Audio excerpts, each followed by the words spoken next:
Mi esposa me engañó durante 4 meses con su compañero de trabajo. Cuando regresé temprano de mi viaje, la seguí hasta su apartamento. Empaqué mis cosas esa misma noche, y ahora ella suplica por una segunda oportunidad que jamás tendrá. Tengo 34 años, trabajo en logística para una empresa de distribución, y lo que pasó hace unos meses todavía me tiene procesando todo, la verdad. Llevaba casi 10 años casado con Sara, y pensé que teníamos un buen matrimonio, ya sabes, de esos donde no todo es perfecto pero estás comprometido, y trabajas en ello. Supongo que debería empezar por el principio, o al menos por el momento en que todo empezó a desmoronarse, porque mirando hacia atrás puedo ver todas las señales que ignoré, pero en el momento no tenía ni idea de lo que estaba pasando. Conocí a Sara cuando teníamos como 23 años, algo así, en una fiesta de un amigo en común. Era enfermera, trabajaba turnos locos en el hospital, y yo acababa de conseguir mi primer trabajo decente después de la universidad. Nos enamoramos rápido, tipo de esos romances donde todo parece encajar perfectamente, y nos casamos 3 años después. Los primeros años fueron buenos. No voy a mentir sobre eso. Teníamos nuestros problemas como cualquier pareja, discusiones sobre dinero o sobre quién se encargaba de qué en la casa, pero nada que sintiera que era un problema real. Compramos una casa en un suburbio tranquilo. Ella consiguió un trabajo mejor en una clínica privada con horarios más normales, y yo iba ascendiendo en mi empresa. La vida era, no sé, estable, supongo, cómoda. Lo que no sabía es que esa estabilidad era básicamente una ilusión, y que Sara había estado construyendo toda una vida paralela que yo no tenía ni idea que existía.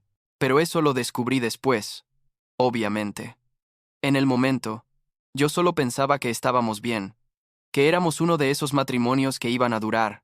Mis padres llevan casados como 40 años, los suyos igual. Entonces en mi mente eso era lo normal, lo que se esperaba.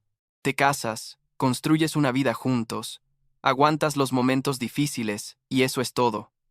Básicamente eso era lo que yo pensaba que estábamos haciendo. El día que todo cambió fue un martes, me acuerdo perfectamente porque se suponía que iba a estar fuera hasta el jueves. Tenía un viaje de trabajo a una ciudad como a 4 horas de distancia.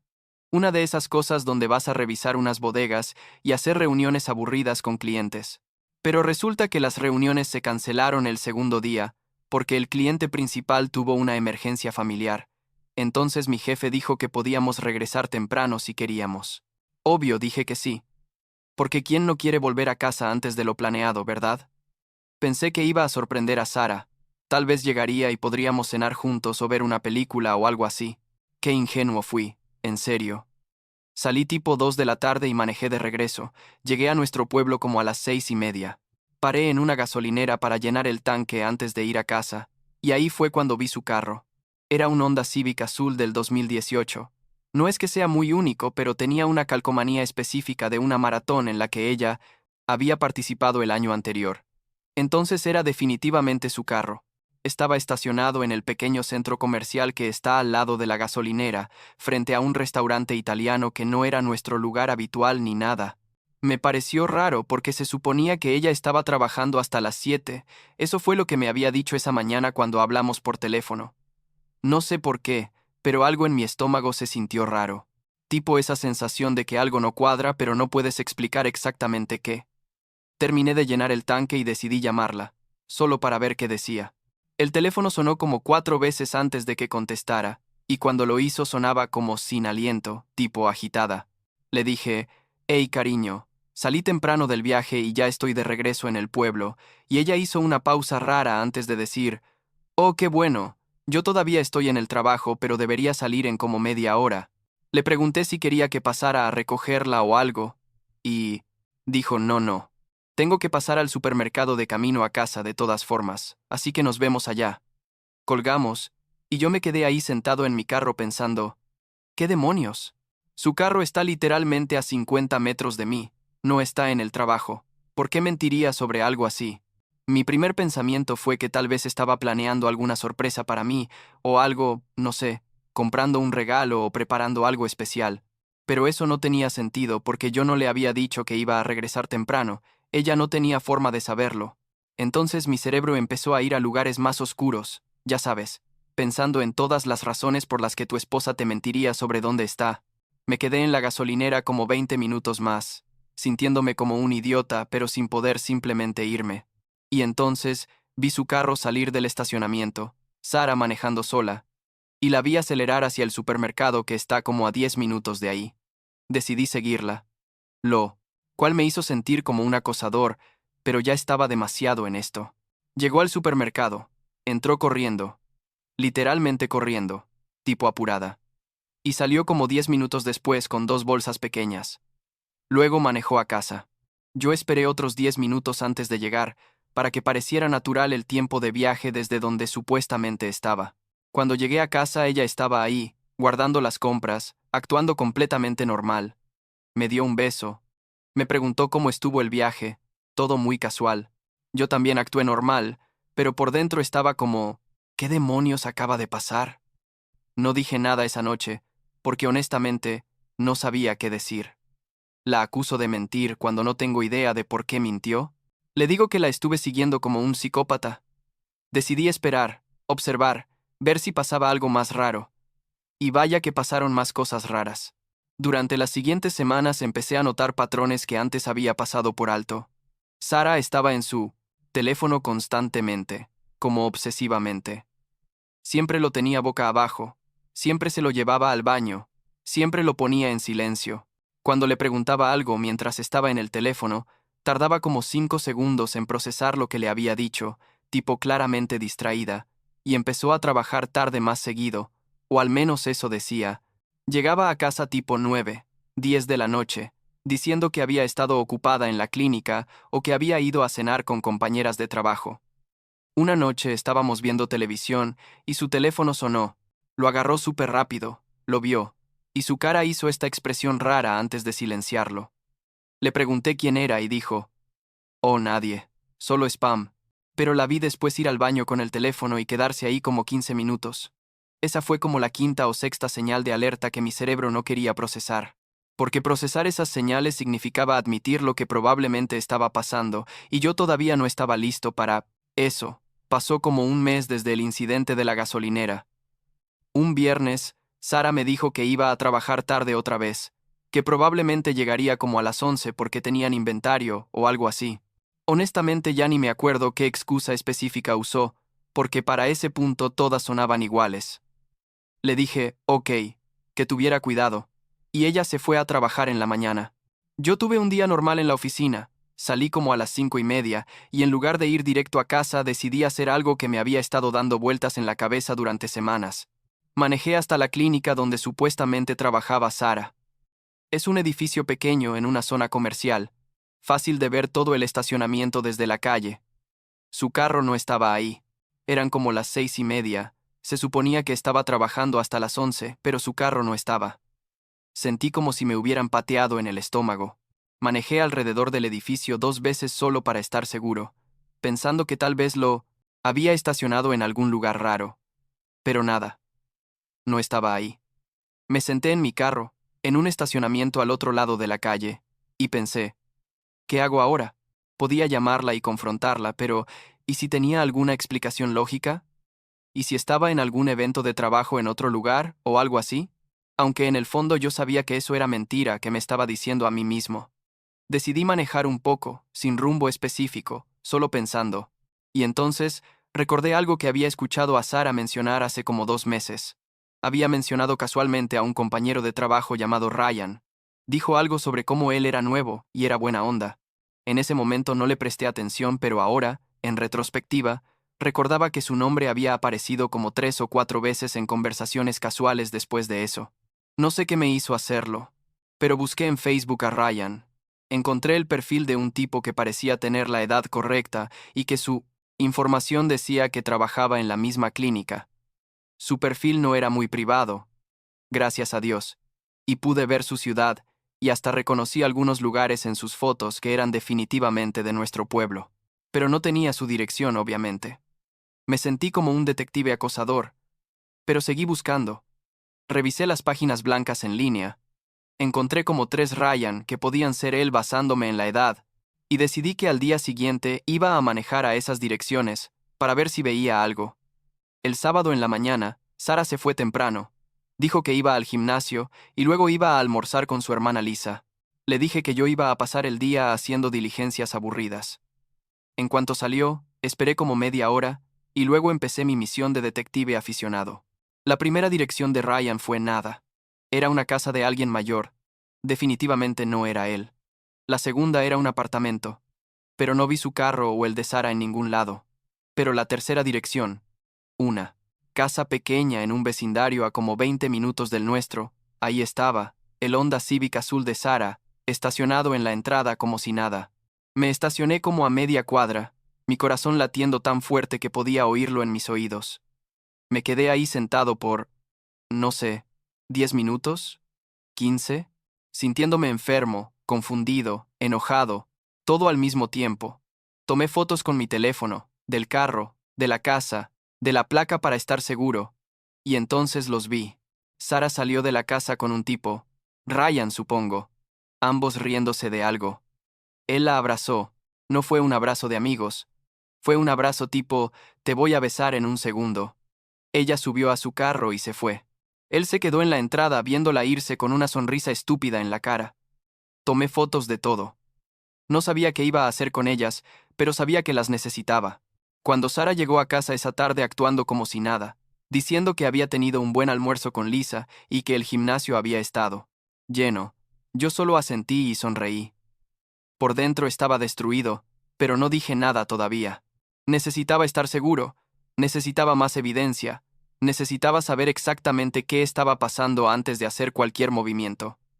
Durante los siguientes 3 días hice lo mismo. Rastreé sus movimientos cuando decía que estaba trabajando tarde o que tenía planes. 3 de esas 4 veces terminó en la casa de Ryan. La cuarta vez, la vi con él en un restaurante, como a 30 minutos de distancia, claramente pensando que nadie los vería ahí. Tomé fotos de todo. Era como tortura autoimpuesta, pero necesitaba la verdad completa. Necesitaba poder mirarla a los ojos y saber exactamente qué había estado haciendo. El miércoles de esa semana, después de casi 4 días de vigilancia amateur, decidí que era momento de confrontarla. Sara llegó a casa después de su trabajo real, o eso creo, como a las 7. Yo estaba sentado en la sala, con mi laptop abierta mostrando todas las fotos que había tomado. Cuando entró y me vio ahí, creo que algo en mi expresión la alertó inmediatamente, porque se quedó congelada en la entrada. Le dije, tenemos que hablar. Y ella puso esa cara de, oh no, ¿qué pasa?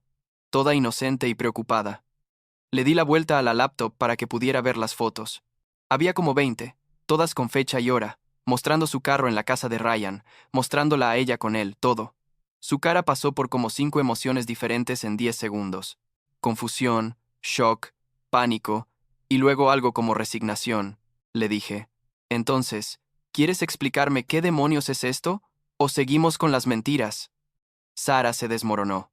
Empezó a llorar inmediatamente, diciendo, lo siento, lo siento, lo siento, como un disco rayado. Se sentó en el sillón opuesto a mí, y entre sollozos empezó a explicar que Ryan había empezado a trabajar en la clínica hace como 6 meses, que al principio solo eran amigos, que las cosas se habían puesto emocionales entre ellos y no supo cómo detenerlo, que se sentía confundida sobre sus sentimientos, que nunca quiso lastimarme. Todas las excusas clásicas que probablemente has escuchado en 1 millón de películas y programas de televisión, pero que cuando te las dicen en persona se sienten surrealistas y horribles. Le pregunté cuánto tiempo llevaba pasando. Ella dijo, como 4 meses. 4 meses. Casi medio año de mi vida, viviendo una mentira mientras ella construía una relación completa con otro tipo. Le pregunté si lo amaba. Ella no supo qué decir. Solo siguió llorando y repitiendo que estaba confundida, que no sabía lo que sentía, que yo era su esposo y que eso significaba algo.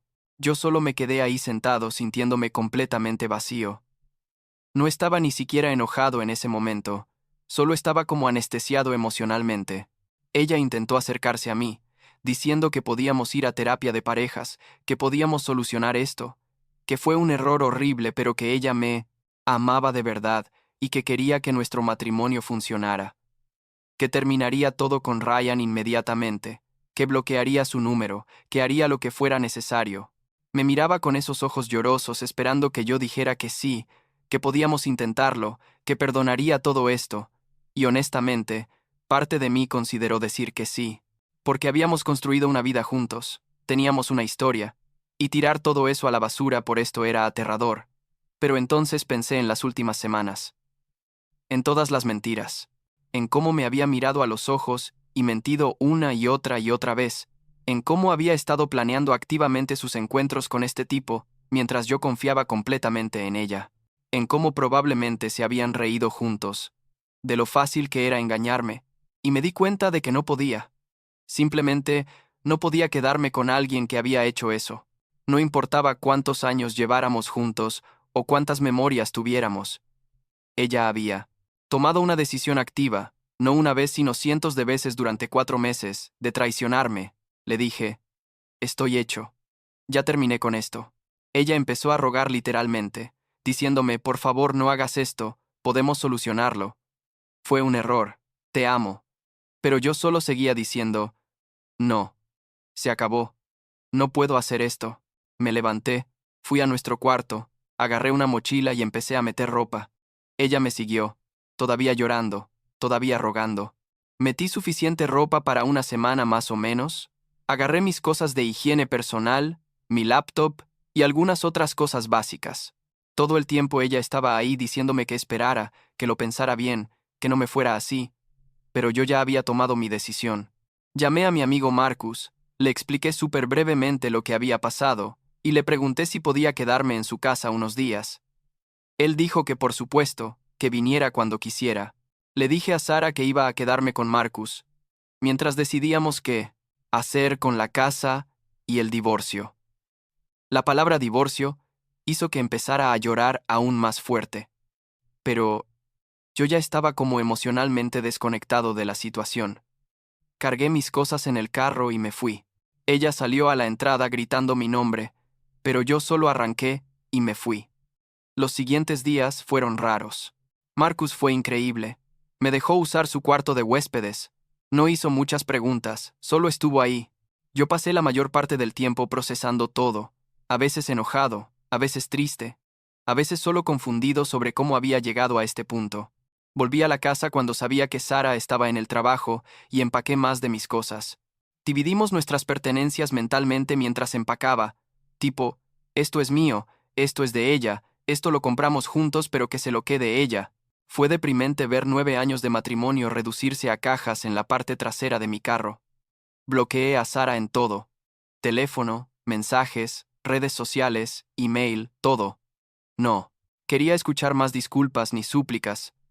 Ella intentó contactarme a través de amigos mutuos y su hermana Lisa. Lisa me llamó tipo una semana después de todo esto, diciendo que Sara estaba destrozada y que si podíamos al menos hablar. Le dije a Lisa que apreciaba que se preocupara, pero que mi decisión estaba tomada y que Sara iba a tener que aceptarlo. Lisa intentó el discurso de todos merecen una segunda oportunidad, pero le dije que algunas traiciones son demasiado grandes, y colgué. Contraté un abogado como 2 semanas después. Encontré uno que se especializaba en divorcios. Le mostré toda la evidencia que tenía, las fotos, los registros de sus mentiras, todo, y él dijo que este iba a ser un caso bastante directo. No teníamos hijos, gracias a Dios. Eso habría hecho todo 1000 veces más complicado. Solo teníamos la casa y algunas cuentas conjuntas que dividir. El abogado empezó los trámites oficiales de divorcio, y Sara recibió los papeles como un mes. Después de que me fui de la casa, ella intentó contactarme otra vez después de recibir los papeles. Le conseguí números de teléfonos desconocidos a mis amigos, pidiéndoles que me llamaran, claramente desesperada. Pero yo no cedí. No contesté ninguna llamada, no respondí ningún mensaje. Mi abogado manejó toda la comunicación con su abogado. Fue más fácil así, honestamente. Verla o hablar con ella solo habría hecho todo más doloroso. Durante todo este proceso, me enfoqué en reconstruir mi vida. Volví a hacer cosas que había dejado de hacer durante el matrimonio, tipo ir al gimnasio regularmente, jugar videojuegos con amigos, leer libros. Me concentré en mi trabajo. Incluso conseguí una pequeña promoción como 2 meses después de separarme porque estaba poniendo toda mi energía ahí. Era como terapia, mantenerse ocupado para no pensar demasiado en todo lo que había perdido. La semana pasada, Sara me llamó desde un número desconocido que no había bloqueado, Todavía. Contesté sin pensar, y era ella. Su voz sonaba cansada, tipo resignada. Me dijo que necesitábamos hablar sobre vender la casa, que no podía pagar la hipoteca ella sola, y que sabía que yo tampoco iba a querer seguir pagando por una casa donde no vivía. Tenía razón en eso. Le dije que mi abogado se comunicaría con el suyo para coordinar todo lo de la venta de la casa, que manejáramos todo a través de ellos. Ella intentó decir algo más, algo sobre cómo lo sentía, y que esperaba que algún día pudiéramos al menos ser amigos o algo así. Pero yo la interrumpí, y le dije que eso no iba a pasar, que cuando el divorcio se finalizara, no quería volver a tener contacto con ella. Colgué antes de que pudiera responder. El divorcio debería estar finalizado en como 2 meses más, según mi abogado. Hemos estado negociando la división de bienes, y hasta ahora todo ha sido relativamente civilizado a través de los abogados. Yo me quedo con mi carro y algunas inversiones. Ella se queda con su carro y otras cosas, y vamos a dividir el dinero de la venta de la casa mitad y mitad. Es lo más justo considerando que ambos contribuimos por igual durante los años que estuvimos juntos. Ahora estoy viviendo en un apartamento pequeño que renté hace como un mes. Es tipo un estudio, nada fancy, pero es mío y no tiene memorias de Sara en cada esquina. Estoy bien, supongo. Algunos días son mejores que otros. A veces todavía me agarra esta ola de tristeza cuando veo parejas felices o cuando paso por lugares donde Sara y yo solíamos ir. Pero en general, siento que tomé la decisión correcta. No podía quedarme con alguien que me traicionó así, no importa cuánto tiempo hubiéramos estado juntos o cuánto dijera que lo sentía. Mis amigos me han estado apoyando mucho. Marcus sigue siendo increíble. Tipo, siempre está disponible cuando necesito hablar o solo distraerme. He salido con algunos de ellos a bares y cosas así. Nada loco. Solo pasándola bien. Todavía no estoy listo para pensar en salir con alguien nuevo. Eso va a tomar tiempo. Pero al menos ahora puedo imaginar un futuro donde estoy bien solo, donde no necesito a Sara para ser feliz. Y eso es suficiente por ahora, la verdad.